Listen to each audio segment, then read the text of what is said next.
ನಮಸ್ತೆ. ತುಂಬಾ ದೂರದಿಂದ ನಮ್ಮ ಶಾಪ್ ವಿಸಿಟ್ ಮಾಡ್ತಾರೆ. ಅದರಲ್ಲೂ ಜಾಸ್ತಿ ಬರೋ ಕಸ್ಟಮರ್ ಅಂದ್ರೆ ಬೆಂಗಳೂರು ಕಸ್ಟಮರ್. ಅದು ತುಂಬಾ ಖುಷಿ ನನ್ಗೆ. ಅಮ್ಮ ನಮಸ್ತೆ ಅಮ್ಮ. ಎಲ್ಲಿಂದ ಅಮ್ಮ ಬಂದಿದ್ದೆ? ಮ್ಯಾಮ್ ಎಷ್ಟು ದಿನದಿಂದ ಬರ್ಬೇಕು ಅನ್ಕೊಂಡಿದ್ರಿ? ಅಯ್ಯೋ 6 ತಿಂಗಳಿಂದ ಬರ್ಬೇಕು ಅಂತಿದ್ದೀನಿ. ಮಗ ಕರ್ಕೊಂಡ್ ಬಂದಿಲ್ಲ.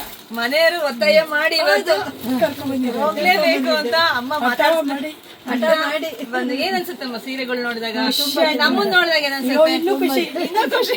ಸೀರೆಗಿಂತ ಜಾಸ್ತಿ ನಿಮ್ಮನ್ನ ನೋಡಿ ತುಂಬಾ ಖುಷಿ ಆಯ್ತು. ನಿಮ್ಮನ್ನ ನೋಡ್ಬೇಕು ಅಂತಾನೆ ಅವನಿಗೆ ಹಂಗೆ ಹೇಳಿದ್ದಾನೆ. ಅಂದ್ರೆ ನಾವು ಯೂಟ್ಯೂಬ್ ನೋಡಿದ್ವಿ. ನಿಮ್ಮನ್ನ ನೋಡ್ಬೇಕು. ನನ್ ನೋಡಿದ್ರೆ ಎನರ್ಜಿ ಸಿಗುತ್ತಾ ನಿಮ್ಗೆ? ಖುಷಿ ಸಿಗುತ್ತಾ? ಇನ್ಸ್ಪಿರೇಷನ್. ಓಕೆ, ತುಂಬಾ ಖುಷಿ ಆಗುತ್ತೆ. ಅಮ್ಮ ತಮ್ಮ ಹೆಸರಮ್ಮ?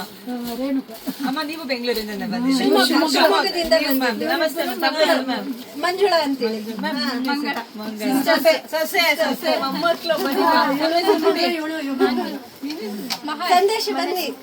ನೆಪ ಮಂಗ ಇಷ್ಟು ಕುಟುಂಬ ಸಮೇತ ಕರ್ಕೊಂಡ್ಬಂದಿರೋದು ನೋಡಿ. ಅವರು ಕರ್ಕೊಂಡ್ಬಂದಿದ್ದಾರೆ ಮೇಡಮ್. ನಿದ್ದೆ ಮಾಡಕ್ ಬಿಟ್ಟಿಲ್ಲ ಮ್ಯಾಮ್. ಬಿಗ್ ಫ್ಯಾನು ಅಮ್ಮ. ಇಲ್ಲೇ ಸೀರೆ ತಗೋಬೇಕು ಅಂತ ಬಂದಿದ್ದಾರೆ. ಖುಷಿ, ನನಗೂ ಖುಷಿ. ಅಮ್ಮ ಹಿಂಗೆ ಬರ್ತಾ ಇರ್ರಿ. ಎಲ್ರು ಅಮ್ಮ ಒಳ್ಳೇದಾಗ್ಲಿ. ಎಲ್ರು ಕುಟುಂಬ ಸಮೇತ ಎಲ್ರಿಗೂ ಒಳ್ಳೇದಾಗ್ಲಿ, ಶುಭವಾಗ್ಲಿ. ಅಮ್ಮ ಸಮೃದ್ಧಿ ಆಗ್ಲಿ. ನಿಮ್ ಕುಟುಂಬ ಹಿಂಗೆ ಸಮೃದ್ಧಿ ಆಗಿರ್ಲಿ.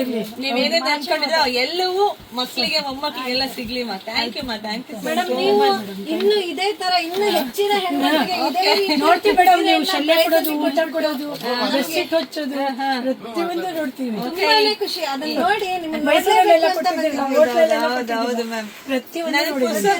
ಆಗ್ತಿಲ್ಲ. ಫ್ರೀ ಇಲ್ಲ ಮ್ಯಾಮ್. ಇಲ್ಲಿ ಇನ್ನೂ ದೊಡ್ಡ ಮಟ್ಟಕ್ಕೆ ಮಾಡ್ಬೇಕು ಅಂತ ಆಗತ್ತೆ ಮೇಡಮ್. ಫ್ರೀ ಮಾಡ್ಕೊಂಡು ಇನ್ನೂ ಸ್ವಲ್ಪ ದೊಡ್ಡ ಮಟ್ಟಕ್ಕೆ ಒಳ್ಳೊಳ್ಳೆ ಕೆಲಸಗಳು ಮಾಡೋಣ. ನಿಮ್ಗೆಲ್ಲ ಆಶೀರ್ವಾದ ಇರ್ಲಿ ಮೇಡಮ್.